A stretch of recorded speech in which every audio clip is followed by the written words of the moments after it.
Estás a punto de entrar en La Quimera. Un podcast para descubrir las tendencias del cine del presente. En cada episodio, conversamos con destacados cineastas contemporáneos de la mano de Miquel Escudero. La Quimera. ¿Entras? Bienvenidos a La Quimera. Hoy tenemos el placer de charlar con una de las cineastas más brillantes del panorama internacional. Soy Miquel Escudero y nos acompaña Payal Kapadia. Payal Kapadia, el gran rostro visible del cine de autor en la India. Payal Kapadia construye sus relatos en torno a la representación de la memoria y a los complejos entresijos del amor y las relaciones humanas. Después de haber filmado los estimables Afternoon Clouds y And What is the Summer Saying, sus dos últimos cortometrajes, la realizadora se lanzó a por su primer largo con Una noche sin saber nada, un fascinante poema en blanco y negro en torno a las cartas que una chica escribía a su amante durante las revueltas universitarias en el país. Se trata de una mezcla de sueño y vigilia, de realidad y ficción, con una sensibilidad desbordante y con una capacidad evocadora con pocos equivalentes en el cine contemporáneo. La fama ha tocado a su puerta con La luz que imaginamos, un segundo e inspirador largometraje que le valió el Gran Premio del Jurado en Cannes y una nominación a los Globos de Oro como Mejor Directora.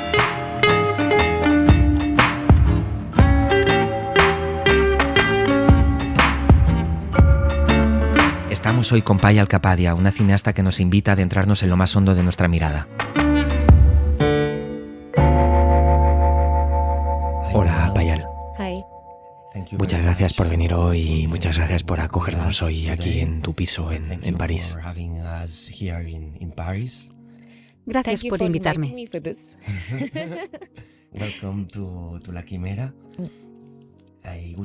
Bienvenida a La Quimera. Quería preguntarte si recuerdas la primera película que viste de pequeña, si la viste en el cine, si la viste en casa. ¿Te acuerdas de eso?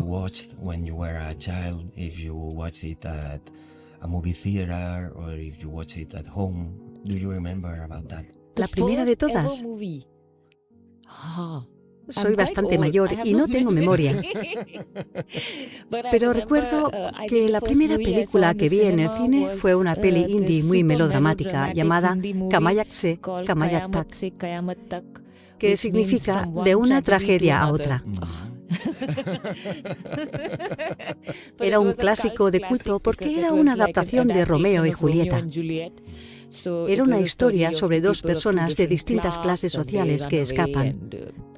Pero sí, supongo que me influyó el tema igual que a mis padres. Recuerdo ir al cine de muy pequeña a ver esa peli.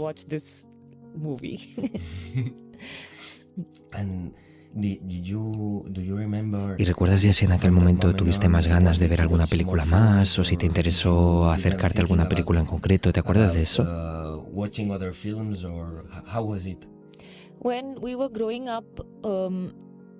Mientras crecíamos, veíamos muchas pelis indie en el cine porque era lo más accesible. Y en el canal nacional había un canal del gobierno llamado Doordarshan. A veces los domingos ponían películas estilo art house. Las veíamos también. A mis padres les gustaban mucho las pelis art house y nos obligaban a verlas. En ese momento me parecían aburridas, pero algunas se me quedaron en la mente. A veces conseguían copias en VHS de algunas pelis, sobre todo de documentales y cosas así. Estuve expuesta a muchos tipos de cine de pequeña. ¿Y tú te acuerdas si en aquel momento sabías diferenciar lo que era realidad de lo que era ficción? Si en aquel momento lo sentías de alguna manera o de otra. ¿Te acuerdas cómo era para ti ver esas películas? Creo que como cuando era pequeña mi madre solía grabar vídeos. Es artista y hacía vídeos artísticos. En esa época recuerdo que grababa en cintas U-Matic.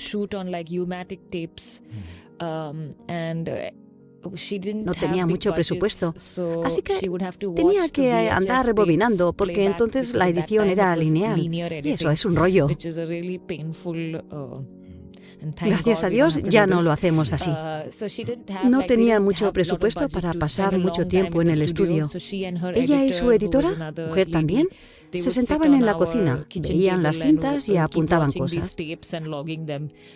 Así que entendía, vale, hay un proceso de grabado y hay algo que se llama edición, y lleva mucho tiempo. Siento que mi madre me explicó qué es la edición. Empecé, es una forma muy tonta de decirlo, como en Matrix cuando dicen, el mundo está ahí. No podía ver cine. Pensaba, madre mía, veo todos los cortes. Ahora todo está claro. Entonces estaba muy fascinada con la técnica, creo. Con cómo se hacen las pelis y cómo funciona. Por eso creo que en mi cabeza la edición es fascinante. ¿Y fue de aquel momento en que empezaste a crear tus propias imágenes o empezaste a pensar en cómo ibas a hacer tus primeras películas?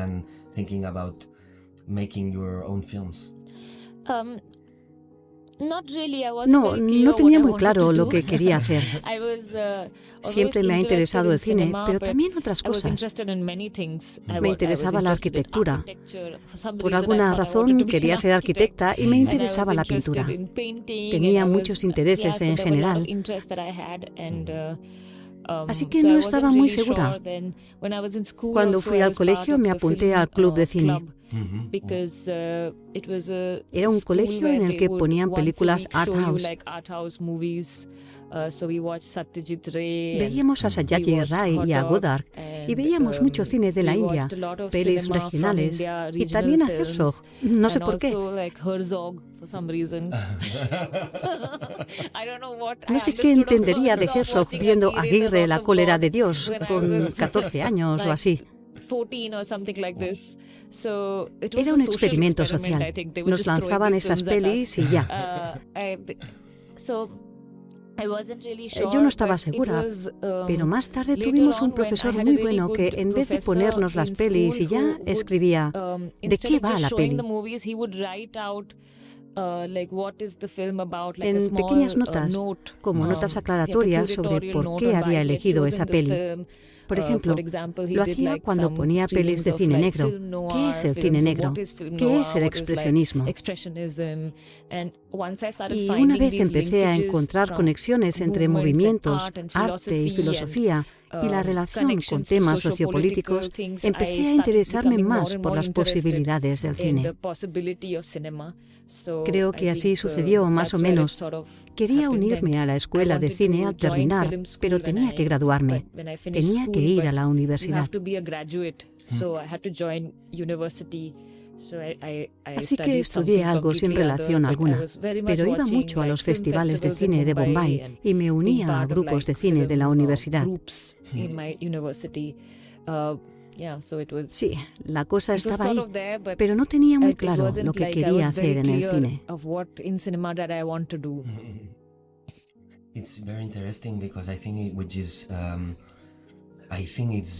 Y es muy interesante, ¿no? Sí, porque me hace pensar en las primeras elecciones que hacemos como cineasta, ¿no? Cuando empezamos a buscar nuestras propias imágenes, las imágenes que queremos plasmar, lo que realmente queremos mostrar. Y yo quería preguntarte por eso, ¿no? Porque estaba pensando en eso cuando tú empezaste con tu primer corto, ¿no? Con Watermelon, Fish and Half Ghost. ¿Tú te acuerdas de ese momento cuando empezaste a tomar tus primeras decisiones como cineasta? Remember the first moments in which you had to make your first choices as a filmmaker? Sí, porque cuando me uní a la escuela de cine teníamos que hacer muchos ejercicios en la escuela. A veces grabábamos pelis en 16 milímetros y había pocos medios, tenías que ver qué hacer. En ese momento empecé a ver muchas pelis de la nueva ola checoslovaca y de la nueva ola francesa. Una peli que me encantaba era Las Margaritas, de Vera Chytilova. Creo que cuando empiezas en la escuela de cine y eres novata, es el tipo de peli que te empuja a probar cosas nuevas. Así que me encantaba esa peli y busqué inspiración en ella de vez en cuando. Pero también me gustaban mucho las pelis de un director indio muy experimental llamado Amit Datta.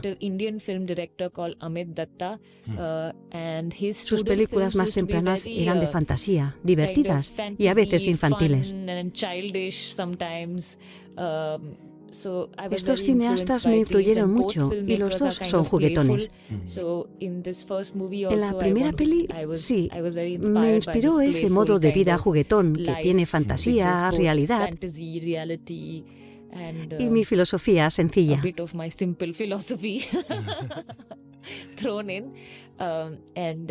Todo eso, y es porque creo que en la India, aunque se aplica a muchos países, se cuentan muchos cuentos mitológicos, historias, cuentos de hadas. Quería darle ese sentimiento porque el punto de vista de la peli es el de una niña. Tenía sentido hacerlo así.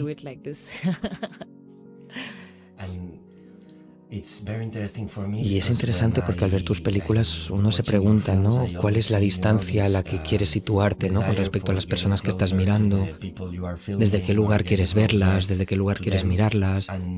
Y quería preguntarte por eso, ¿no? En cómo decides cómo situarte y todo lo que tiene que ver con esa voz, ¿no? At which point where you're going to place yourself as a filmmaker, towards them. And yes, I wanted to ask you about that and about the idea of how this voice can come. Sorry. ¿Como una voz superpuesta? Exactly. Me encantan las voces superpuestas. Creo que aunque estemos viendo pelis de los 60, como las pelis de la nueva ola francesa, siempre tienen, hasta Jules and Jim tienen esa voz superpuesta. Me encanta Wong Kar-wai, me encanta News from Home, de Chantal Akerman. La voz superpuesta es algo a lo que me siento muy unida, porque para mí crear cine es también el guión, el sonido y las imágenes, todo ello uniéndose como en una sopa.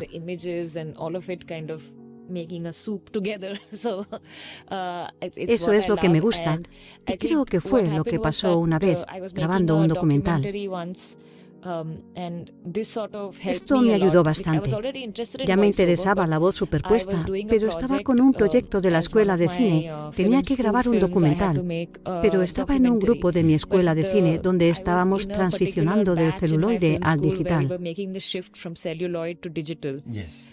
Así que fueron tiempos extraños porque los profes estaban muy centrados en enseñar desde el punto de vista del celuloide y no tanto del digital. La metodología no cambió mucho, pero el equipo sí. Fue una fase interesante porque teníamos que grabar un documental, pero no nos dieron cámara para grabar durante cierto tiempo. Solo 6 días, 8 horas al día, con tarjetas SD limitadas de 32 gigas o algo así. Eso fue así. ¿Cómo se piensa en no ficción? Aprendes y piensas en cineastas que graban mucho tiempo y tú tienes esas restricciones. Estaba confusa, no sabía qué hacer. Hice que el sonidista consiguiera una grabadora Roland, que me encanta. Es una grabadora muy buena.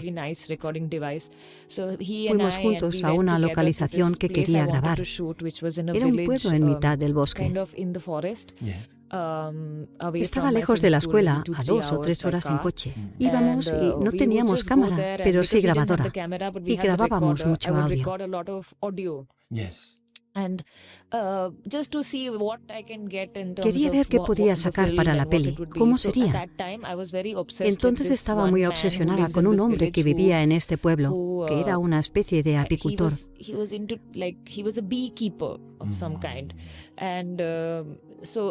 Por alguna razón me fascinaba, pero mientras investigaba con la grabadora, acabé pasando casi todo el tiempo con las mujeres del pueblo.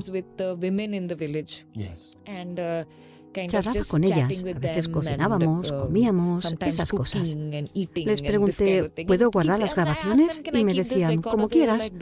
Así que grabé audio todo el tiempo. Grabé la peli y todo, y cuando volví me di cuenta de que la peli sobre el apicultor no era muy buena. ¿Qué podía hacer? Escuché bien todas las grabaciones, que eran muchas.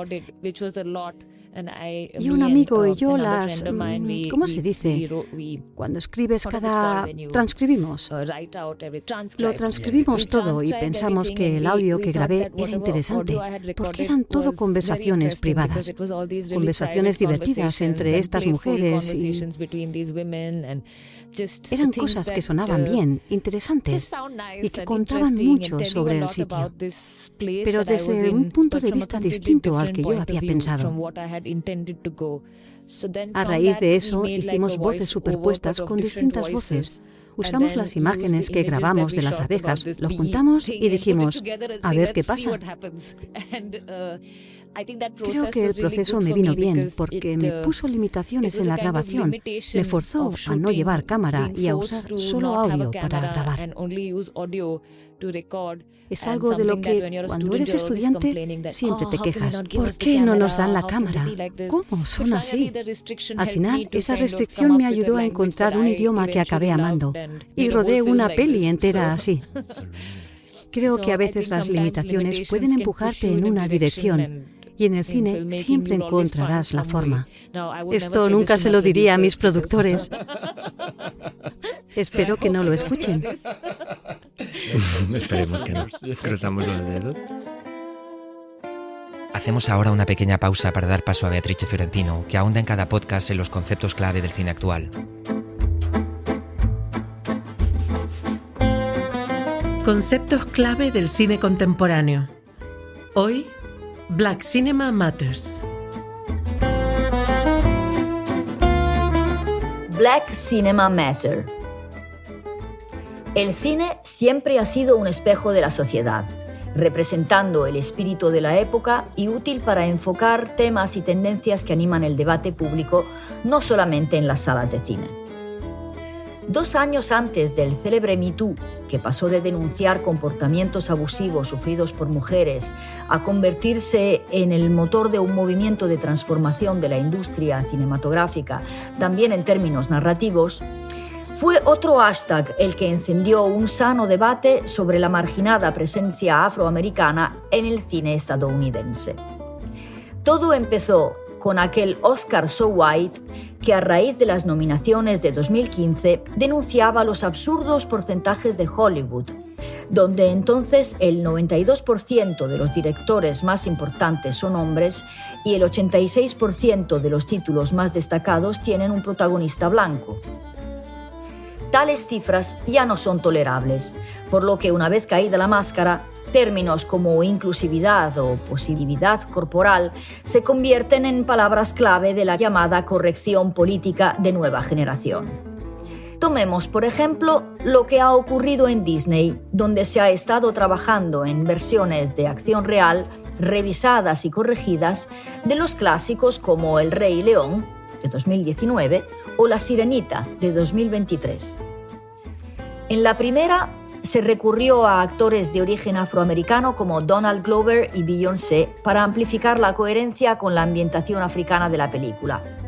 En la segunda, fue una joven actriz y cantante afroamericana, Halle Bailey, quien interpretó a la protagonista Ariel. Aún más incisiva fue Marvel, que en 2018 produjo Black Panther ambientada en Wakanda, un imaginario país africano tecnológicamente avanzado como símbolo de una África nunca colonizada. Esto permitió imaginar un futuro alternativo, libre de narrativas de opresión colonial. Más allá de estas respuestas a la cultura woke, y en este caso concreto del deseo de modernizar las historias representando mejor a un público global, demostrando así una mayor atención a la diversidad cultural, quizá el hecho más interesante sea la aparición de una nueva generación de cineastas afroamericanos que no solo contribuye a una nueva definición de los cánones de representación de la cultura black, sino también los del cine estadounidense en general, abordando cuestiones relativas a la identidad y a la historia de los Estados Unidos de América a través de una mirada renovada. En efecto, ha transcurrido más de medio siglo desde la Blaxploitation, desde aquel puñado de películas independientes que situaron a la comunidad afroamericana en el centro de la producción.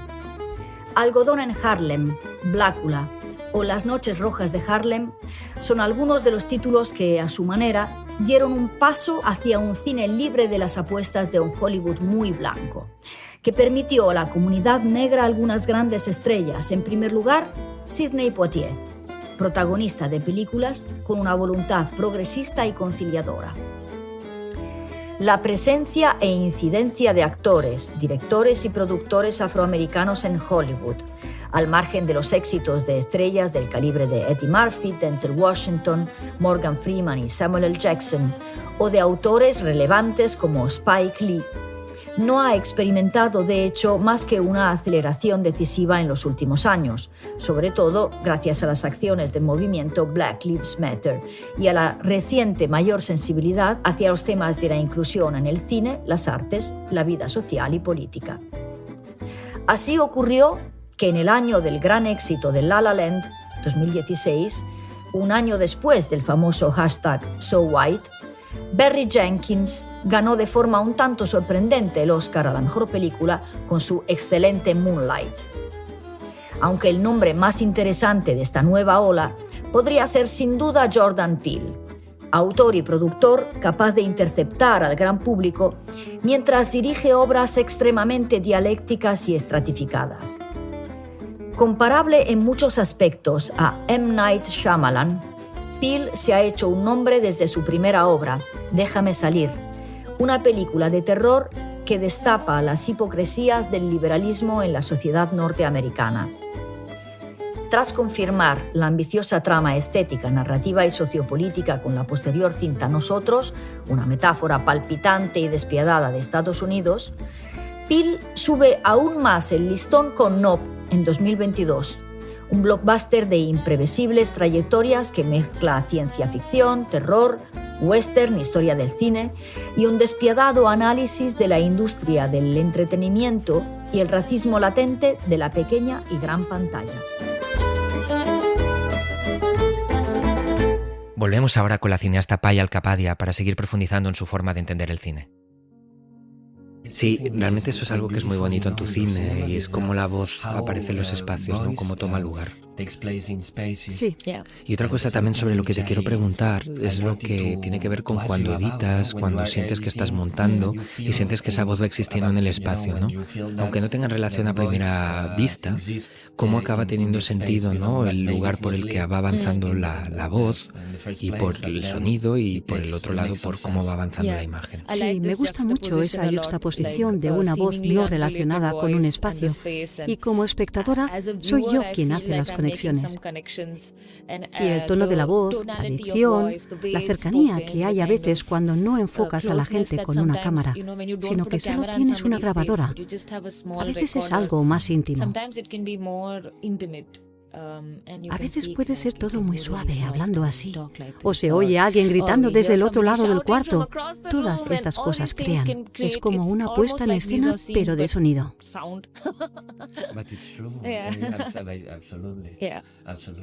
Sí, es cierto, es así. A mí eso me hace pensar mucho, porque hay algo que me gusta mucho y tiene que ver con esas escenas alargadas, esos cortes en las películas, con esos pillow shots, ¿no? Como en el cine de Ozu, ¿no? Sí, es verdad. Me gusta mucho porque siempre hay espacios y tiempos muertos, ¿no? Y por eso quería preguntarte con eso y ver cómo trabajas con tus actores, con tus actrices para acabar encontrando esos tiempos muertos. You work with your actresses and your actors in order to find these idle times. He hablado mucho con mis actrices para una peli nueva y decían, tenemos muchos diálogos, pero lo que más tenemos que trabajar contigo es a estar en silencio. ¿Cómo expresarnos en silencio? No sabía que lo hacía de forma tan consciente, pero es el tipo de cine que me gusta. Es algo grande, una lengua de mucho cine asiático. Es Hugh Shaosan y Edward Yang y Apichatpong en cierto modo, pero también a veces Kawase, a veces también Antonioni.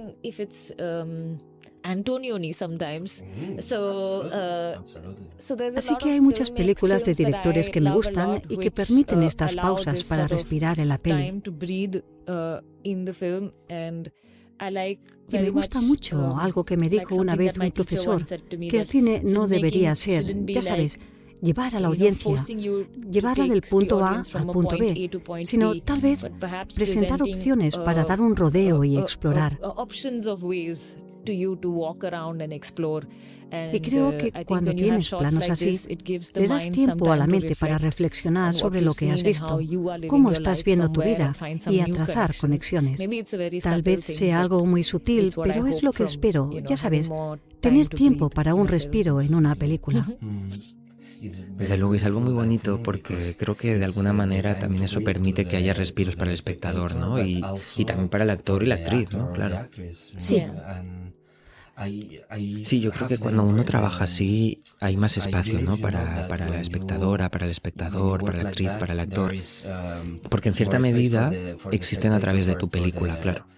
No sé cómo lo ves tú, pero a veces yo siento que los personajes no existen en las películas, ¿no? Porque solamente son lo que son a partir de las acciones, ¿no? Que les impulsan y no terminan de ser nunca, ¿no? Sino que solamente son la acción que tienen que encarnar. Y no tienen tiempo de existir en la película y claro, sí. Sí, para mí, una vida muy cotidiana puede tener mucho drama. Sí, sí. Y me gustan este tipo de pelis donde cosas muy mundanas pueden ser muy dramáticas. O a veces, si ves una película, por ejemplo, de Ben Rivers, ¿sabes? Ahí no hay nada, hay silencio, pero una cortina se mueve. Ves un poco de humo y ves lo dramático que es. Y creo que el poder del cine es el de hacernos ver que el mundo es más interesante que el cine en sí y que lo hace todo más interesante. Creo que como cineastas tenemos ese privilegio porque hoy las cosas son así. Pensaré en algo y si ese algo fuera diferente me sentiría de otra forma. Y así nos sensibilizamos con el mundo. Creo que esto es cierto hasta para cinéfilos y gente que ve películas, lee libros o ve arte. Tal vez sea ese el propósito del arte, supongo. No lo sé.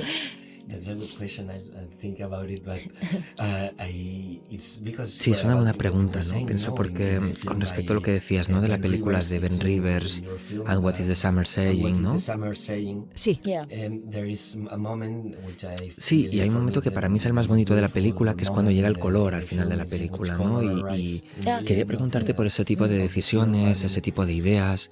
Si es algo que llega cuando estás escribiendo, si viene cuando estás montando, o si es quizá cuando estás soñando en la película, no sé.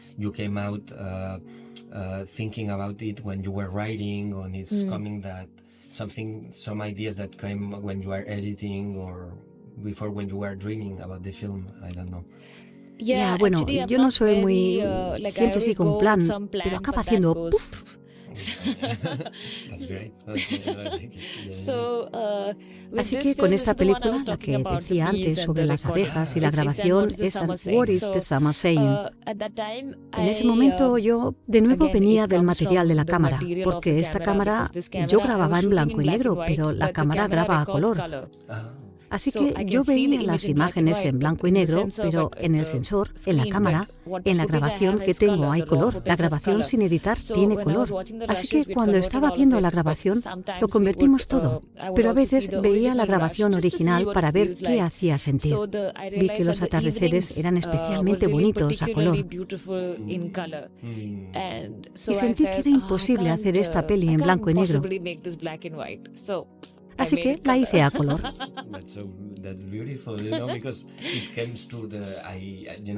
A mí me parece muy bonito, ¿no? Porque es como si viniera, no sé, no sabría decirlo en inglés, pero creo que es un gesto muy bonito para el personaje. Creo que cuando sucede es como una manera en la que eso llega al personaje y hace que pueda sentirse mejor, ¿no? Cuando llega así. Es solo porque fue algo orgánico. Pues a mí me parece precioso, ¿no? Porque es como, no sé, es como si fuera como una diapositiva. Hay momentos hasta que la música, ¿no? Y por eso te quería preguntar por la música, ¿no? Cómo la música llega a tus personajes. Pienso en Bravya, en Anu. Viene como en un momento que es como un momento bonito, ¿no? Para ellas, y es como que la música llega para... It's a sweet moment for them, when music comes. Yeah. Sí, es cierto. Siempre es bonita. La música, sí, me gusta. De nuevo, mi manera de trabajar con la música siempre es muy orgánica, casi como si fuera material que he encontrado. Cuando edito o cuando estoy escribiendo, guardo muchas cosas y tengo carpetas y carpetas de música que creo que pegará con la escena y podría usar, o puede que no. Encuentro las cosas así. Y mientras editamos, mi editor, Clement, dijo: como te gusta este tipo de música tan bonita, conozco a una monja, Emma-Hoy Sege Mariam Gebru. Es pianista, falleció el año pasado, pero dijo: creo que hay algo en su música que te podría gustar. Escuché la música y dije: esto es. Me hizo sentir esa sensación de ensoñación que se tiene a veces al principio del amor.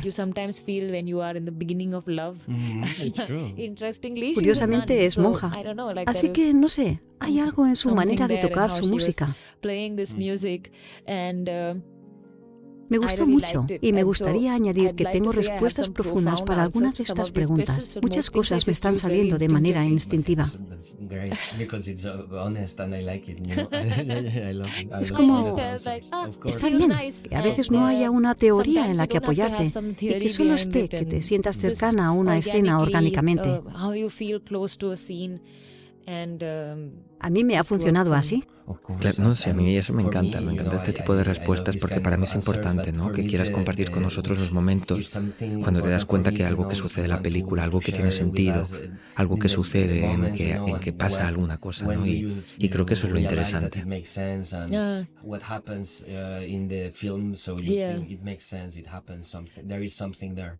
A mí me gusta trabajar como hago, con ensayo y error. Es algo casi artesanal, podría decirse. También cuando escribo el guión, grabo todos los diálogos yo misma y cambio el tono de voz para ser un hombre. Luego hago una cronología completa y a partir de ahí empiezo a añadir piezas musicales, diferentes sonidos, para ver qué hacen sentir. Y cuando he encontrado el sonido, puedo crear mejor la escena, o al menos creo que es mejor, pero puedo volver a la escena. Así que trabajo mucho desde el sonido. Así que también pruebo distinta música y distintas ideas en diseño de sonido. Ya he empezado mientras escribo el guión, y para mí eso es lo más emocionante. You can take anything and just put it together and see what happens with the montage. Y ese es el proceso que continúa hasta tras la grabación, cuando ya he probado distintas cosas de edición y he intentado unirlas, distintos sonidos, distintas voces, una voz de una escena a otra, para tener un poco de libertad en los 2 primeros meses de edición y luego ya ser más estructurada. Por eso quería preguntarte por el momento en ¿no? Como algunos de tus planos, que como hay muchos espacios y tiempos diferentes que cohabitan juntos, ¿no? Y quería preguntarte sobre eso, ¿no? Cuando hay sueños y esos sueños llegan hacia ti, llegan a tu película, y por eso quería preguntarte. Sí, exacto, eso es. I wanted to ask you about that, and even when there are some dreams, and even when dreams come to your film, and I wanted to ask you sobre el tiempo. Exactly. Sí, creo que el tiempo es una particularidad del cine. Así que Es una herramienta que tenemos los cineastas para trabajar, porque al fin y al cabo todo es una herramienta para crear algo, y así es como quieres usar esa herramienta. Así que el tiempo y el sonido para mí están muy unidos, porque el sonido juega un papel importante en cómo percibimos el tiempo. Al menos yo pienso así en el sonido. Así, en mi última película, por ejemplo, estaba muy interesada en que el tiempo se percibiera de dos formas. La primera mitad transcurre en varios días. La sensación del tiempo es más rápida. Hay más sensación de montaje y paso del tiempo, mientras que la segunda mitad de la peli solo es un día. ¿Cómo percibimos el tiempo de forma distinta? En el cine se pueden acelerar y ralentizar las cosas. Y también está el tiempo interno, que tiene más que ver con los sueños y con los temas del corazón. Así que eso da una sensación distinta del tiempo. También creo que cuando experimentamos el tiempo en la vida real, como cuando te reúnes con tu amante o ya sabes, cuando lo pasas bien, el tiempo pasa muy rápido y estás como, ya ha pasado. O, por ejemplo, cuando odias tu trabajo y estás esperando, el tiempo parece pasar despacio. Me gusta jugar con todas estas cosas, como por ejemplo con el personaje Anu, que está aburrida y está, bueno, el tiempo se ralentiza. Pero hay un momento que también tienen espacio y tiempo, y eso les permite también tener la posibilidad de expresarse, ¿no? Sí, pensaba mucho en el tiempo de la ciudad y en los tiempos capitalistas, que la verdad es que no dan tiempo para uno mismo, porque todo el tiempo lo pasamos yendo al trabajo, trabajando o limpiando la casa, porque solo tenemos un día libre. Así que huir de esa percepción del tiempo era importante para mí, para que los personajes puedan pensar en la vida.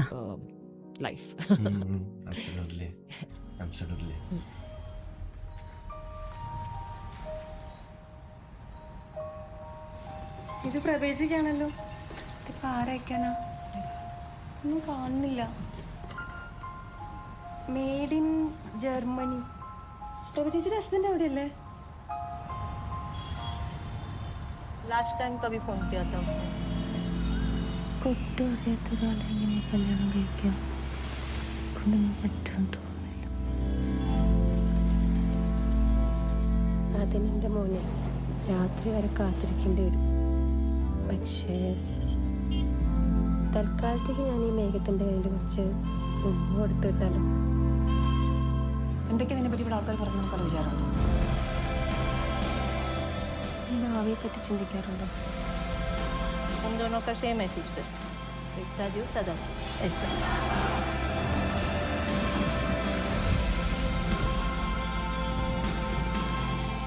ऐसा लगता है ये जगह है ही नहीं गायब हो जाओ तो किसी को पता भी नहीं चलेगा हमें पता चलेगा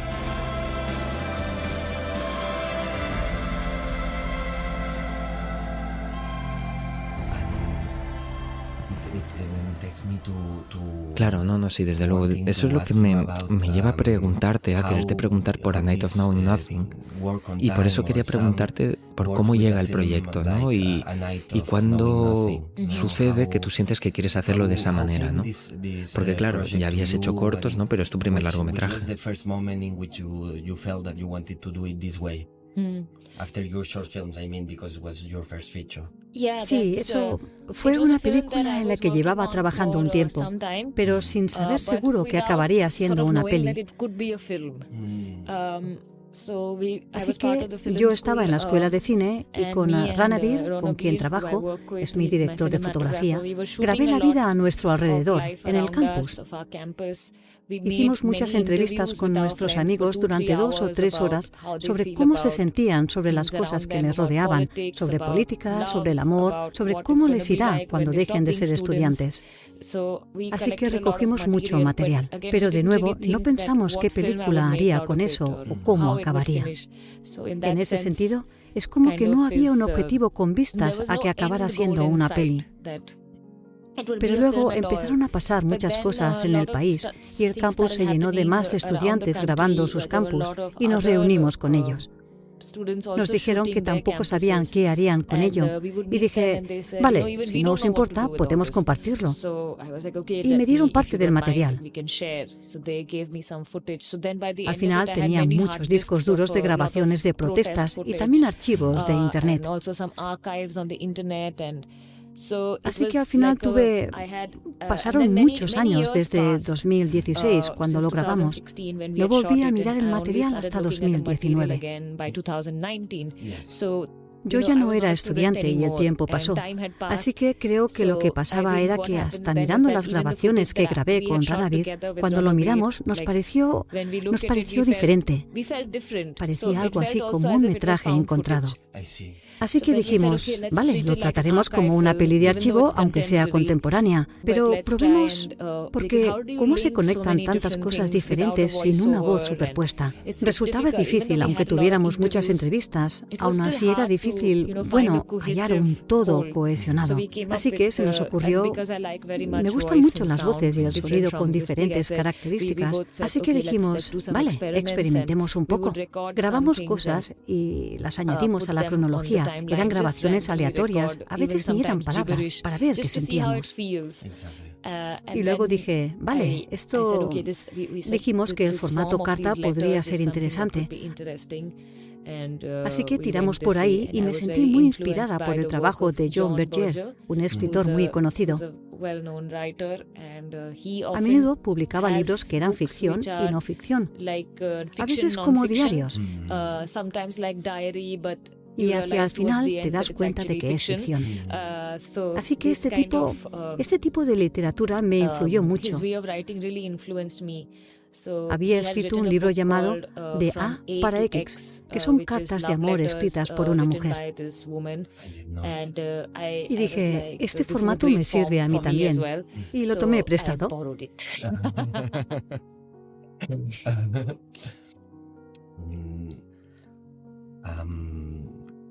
Y eso estaba ahí también, cuando estabas haciendo A Night of Knowing Nothing.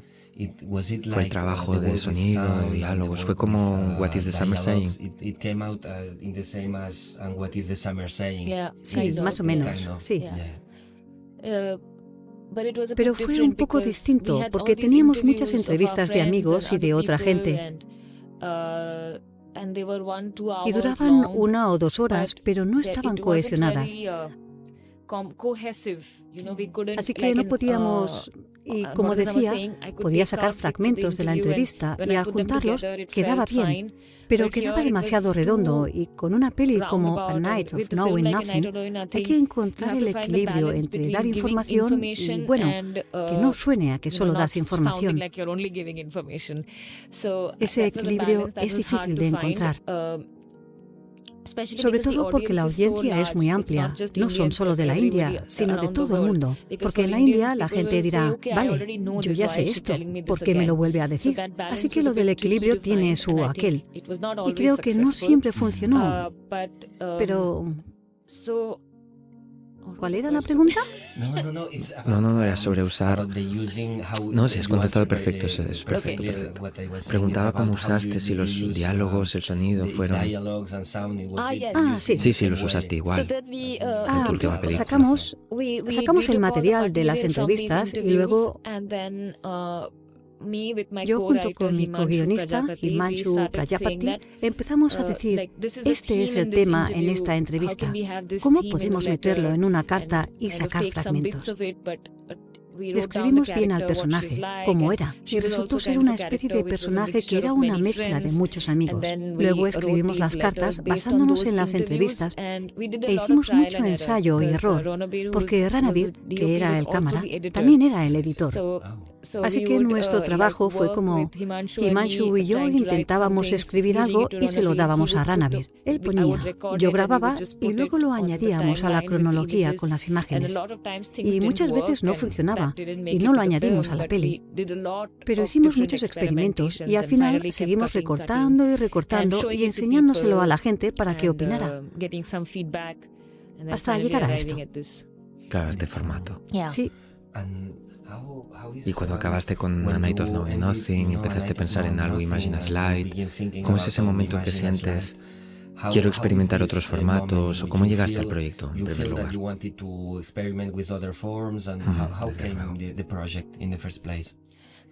Pues escribí All We Imagine As Light casi a la vez que rodaba la película anterior.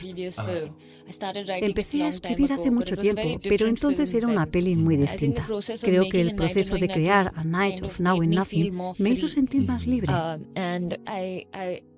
Tenía un guión decente y unas escenas muy claras. Y bueno, una trayectoria y esas cosas. Pero tras A Night of Knowing Nothing, creo que me sentí tan liberada como cineasta para hacer cosas nuevas que ya no estaba tan atada por el guión, o bueno, al formato de la peli. Experimenté más. Así que empecé a reescribir el guión y con Ranabir grabamos mucho en Bombay. Vivimos allí, así que salíamos y llevábamos solo la cámara del teléfono. Grabábamos en los trenes, grabábamos aquí y luego volvíamos y lo uníamos. También hacía muchas entrevistas a enfermeras jóvenes por entonces y también a otras mujeres que viven en Bombay. Así que cogía parte del audio y lo unía a la imagen y veía cómo me sentía. Creo que la práctica con no ficción me ayudó mucho a crear, bueno, un banco para mí, un archivo de imágenes. Durante 2 o 3 años hicimos eso. Y la idea de trabajar con personajes que son enfermeras en el primer proyecto era como el principio del proyecto, ¿no? Sí, fue el punto de inicio de la película, porque aún era estudiante cuando pensé la peli en mi último año.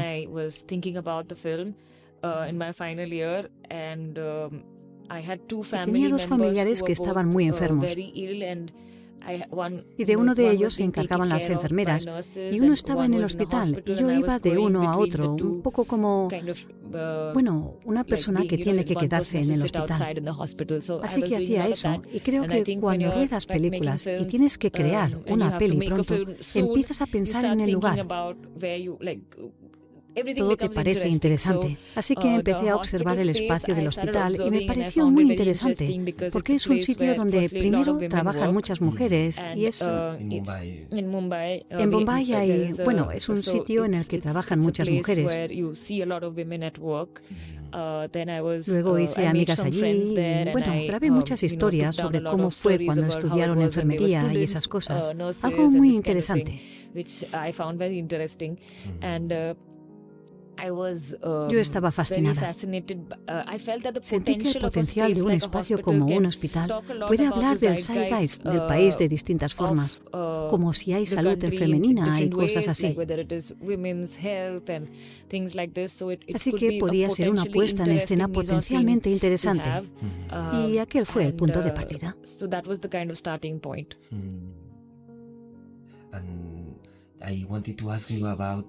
Quería preguntarte por el momento en el que empezaste a decidir, ¿no?, cómo buscar estas actrices. I wanted to ask you about in the moment in which you begin, which you decided to cast your actresses. Yeah. Está bien, perdón, estaba preocupado. Okay, no problem. Claro, sin problema. Bueno, al principio tenía la idea totalmente ridícula de buscar actores amateur como real, gente que no fueran actores, gente que trabajara en Bombay. Y bueno, conocí a muchas mujeres, pero por supuesto era algo presuntuoso pensar que esas personas dejarían su trabajo para venir a trabajar en la película. Así que me dijeron que no. No tenemos mucho tiempo para esto y no recuperaremos el trabajo si paramos durante 6 meses para rodar la película. Así que básicamente me dijeron que no. Así que, y me di cuenta de que estaba siendo, ni siquiera tenía sentido preguntarles. Así que empecé a buscar actrices y la chica que hace de Pragya, Kani, es, hace 6 años cuando escribí la historia de las enfermeras para mi corto, contacté con ella para hacer de la enfermera joven porque ella y yo éramos jóvenes entonces. Y había hecho una peli muy buena llamada Memories of a Machine. Es un corto y habla... Su actuación era muy traviesa. Tenía sentido para este personaje. Pero solía ir mandándole borradores del guión durante muchos años y era en plan, puede que lo haga, no sé qué pasa con esta peli. Y al final las dos nos hicimos mayores y ya no podía hacer el personaje joven. Y le dije, ¿harías del otro? Entonces hacía unos papeles muy diferentes y diversos, mucho más serios. Así que me pareció que era una actriz con un rango amplio. Y luego le contacté para hacerlo. Ella es actriz de teatro. Estudió en París, en la Escuela de Teatro Lecoq. Así que tiene una manera de trabajar muy teatral, lo que me ayudó porque me gusta preparar las pelis como si fuera una producción teatral. Vivimos juntos y ensayamos las escenas, y creo que eso vino de la práctica que tenía como artista de teatro. Y luego la otra chica de la peli, Anu, es Divya Prajja. Con ella la había visto en una peli llamada Aripu, La Declaración, que se proyectó en Locarno 2 años antes. Es otra peli independiente muy buena de la India. Y en esa película era una persona muy seria, pero era muy buena, así que estaba confusa, ¿cómo puedo contar con ella? Era más mayor, estaba en la treintena, y su personaje Anu tiene 25 años, no estaba muy segura. Pero luego vino a verme y estaba llena de vida. Podía hacer el papel sin problemas, porque tiene una personalidad increíble. Y en Instagram siempre está grabando reels graciosos, hace tonterías y es guay. Así que sí, me puso muy contenta contar con ella y trabajar con ella. Y dijo, ¿sabes, Payal? Nadie me da papeles jóvenes. Siempre soy una anciana. Y yo estaba en plan, ya, porque en la vida real es más traviesilla. Así que fue genial trabajar con ella. Y ellas ya habían trabajado juntas 10 años antes en un programa de la tele. Sí, de una telenovela. Ya se conocían. Y la tercera actriz es Parvati, que es Chaya Kadam. Trabaja mucho y hace tanto pelis muy comerciales como pelis muy art house. Su rango de pelis es muy amplio y ya la había visto hace 10 años en una peli llamada Fandri, que admiro mucho. Pensé que jamás me diría que sí. Pero accedió y ahora es como de la familia. Así que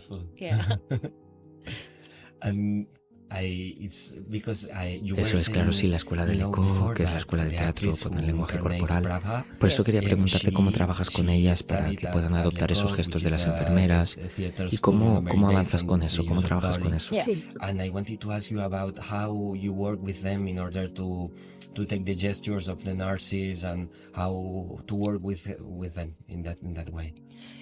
Pasamos mucho tiempo trabajando los gestos en el lenguaje corporal, al caminar, en la manera de sentarse, en los hombros, cómo deben estar, cuánto debe sobresalir la tripa.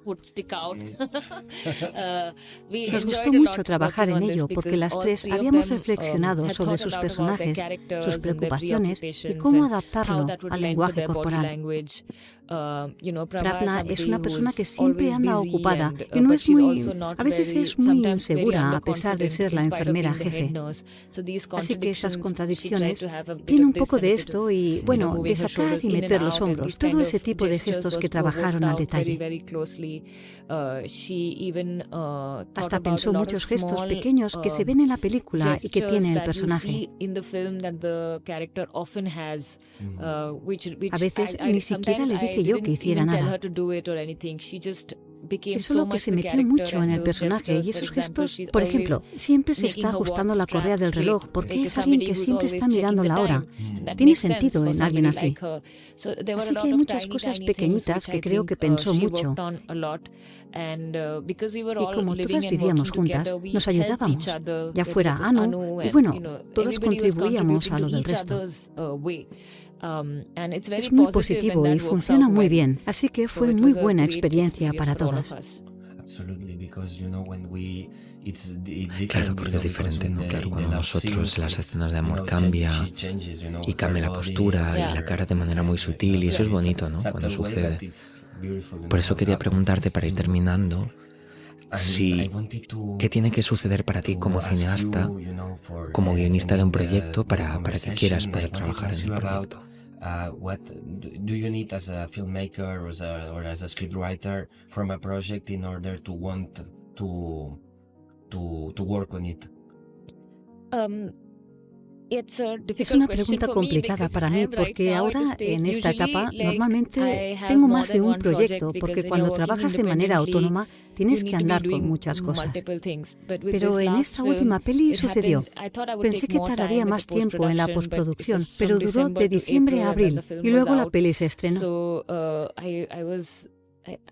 Así que estaba, aterrorizada sobre cómo continuar, siendo sincera. Tengo muchas ideas en la cabeza y tengo muchos fragmentos de pelis. Todos están ahí, pero aún están sin madurar.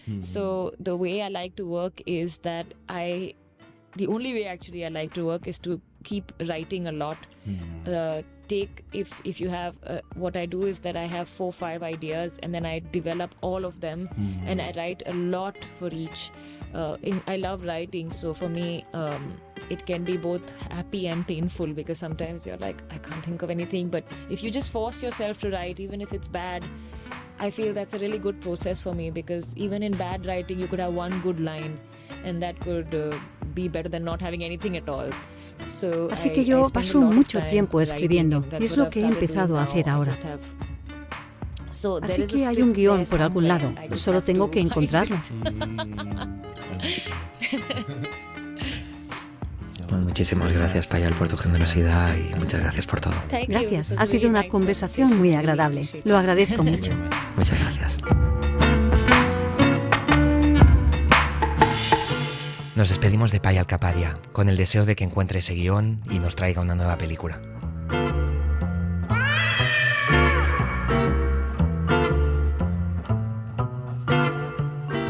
La Quimera, un podcast producido por el Instituto de Formación e Investigación Cinematográfica con el apoyo del Ministerio de Cultura y Deporte del Gobierno de España.